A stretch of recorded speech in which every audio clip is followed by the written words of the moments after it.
All right, let's get right into it. What if I told you there's an invisible force that can follow you from job to job, slamming doors shut before you even know they're there? A force that has nothing to do with your skills, nothing to do with your performance, but everything to do with a shadow from your past. Today, we're going to pull back the curtain and see exactly how it works. Seriously, just think about that for a second. Imagine you're a rock star at your job. You're crushing your goals, everyone loves your work, and then, boom, you're let go. No real reason given. And then it happens at the next job, and the next, for 17 years. You'd start to think it's you, right? Well, what if it had nothing to do with you at all? This isn't a hypothetical. This was the actual career of a woman named Claudia Reid. I mean, look at this pattern. At Northwest Bank, she was practically a legend, closing loans in 72 hours. Fired. At Giant Eagle, she uncovers a gas pump skimming fraud in her first month on the job. Let go. The common thread here is just wild. Every single time, she was an absolute top performer, and then she was shown the door. It makes no sense. Can you imagine that? 17 years of this baffling cycle, the constant uncertainty, the frustration. You'd be questioning your own sanity. And then, one day, an email from the U.S. Attorney's Office hits her inbox. And just like that, the entire 17-year mystery starts to unravel. And there it is, the answer. In black and white, in plain language. You were blackballed. This wasn't just a string of bad luck. It wasn't paranoia. According to a U.S. attorney, this was a quiet, systematic, and brutally effective way of keeping her out of her industry. So what in the world is a blackball? Now, this isn't some old-school do-not-hire list you'd see in a movie. That'd be illegal. No, this is much slicker. Think of it like a digital ghost haunting your resume. It's an automated flag buried deep inside the background check systems, the ones run by companies like LexisNexis or HireRight. It tags you as high risk simply because you once worked for a company that got into trouble. It has zero to do with what you actually did. You're just collateral damage. And this, right here, is where the sheer injustice of it all becomes crystal clear. On one side, you've got the cold, detached algorithm saying heightened risk, proximity to fraud, and on the other side, you've got Claudia's actual documented reality. She was the top performer. She was the one spotting the fraud. The system saw liability, her bosses saw a superstar, right up until that invisible flag popped up during a routine check. So where did this shadow even come from? To really get a handle on the blackball, you have to go all the way back to the source, a massive financial scandal that ended up creating a whole new category of invisible victims. So from 2005 to 2008, Claudia was working at a company called AmeriCorp Financial.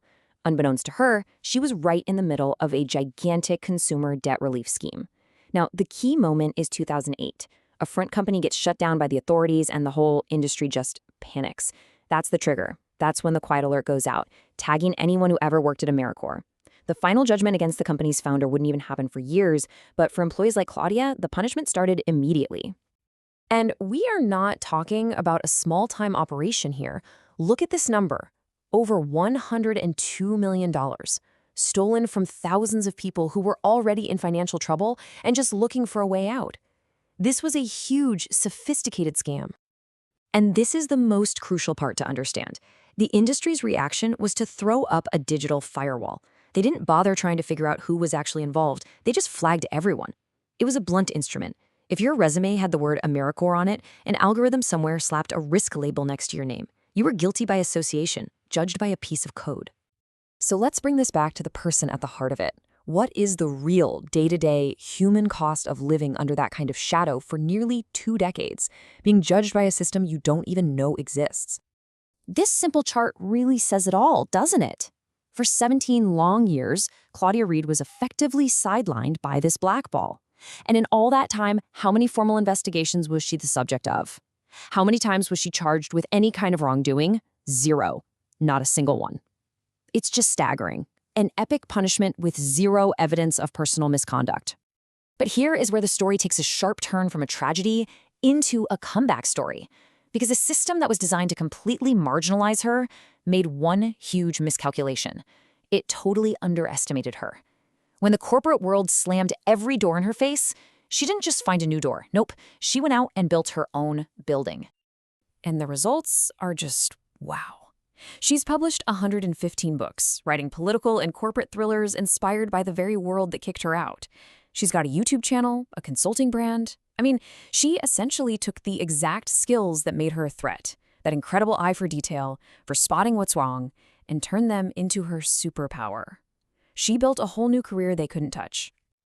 Okay, so we've seen the problem. We've seen the incredible comeback. Now let's get to the practical part. How do you actually fight something like this? Because it turns out this invisible wall, it's not unbreakable. There is a blueprint. Here it is, the 5 key steps. And the big idea here is that you're not fighting whispers or rumors. You are systematically finding and correcting bad data that's working against you. It's about getting official clearance, going after the database records, forcing a reset, and taking back control of your own story. Step 1 is the absolute game changer. You need to get your hands on a formal no-action letter. This is a document from the actual authorities who investigated the original scandal, stating that you were never a target. This letter is the golden key. It's official proof that you can take to any background check company to override those old automated flags. Next, you go directly to the source of the problem. You use your rights under the Fair Credit Reporting Act to demand your full files from the big data companies. We're talking about LexisNexis, Accurate, and HireRight. You comb through those files, find every inaccurate risk code attached to your name, and then you formally dispute them using that clearance letter as your evidence. This is how you scrub the digital shadow. And this is maybe the most important takeaway of all. An informal blackball feels personal. It feels like you're fighting a ghost, but you're not. You're fighting bad data. It's a technical problem that has a technical, methodical solution. You're just correcting a typo in a giant global database. You know, Claudia's story is about one person fighting one very specific invisible wall. But it leaves you with a much bigger question, doesn't it? We all live inside these complex systems, for hiring, for credit, for almost everything. And they're making judgments about us based on data we never see. So the question I'll leave you with is this. What invisible systems are shaping your opportunities? And how can we all start pulling back the curtain to see what's really going on?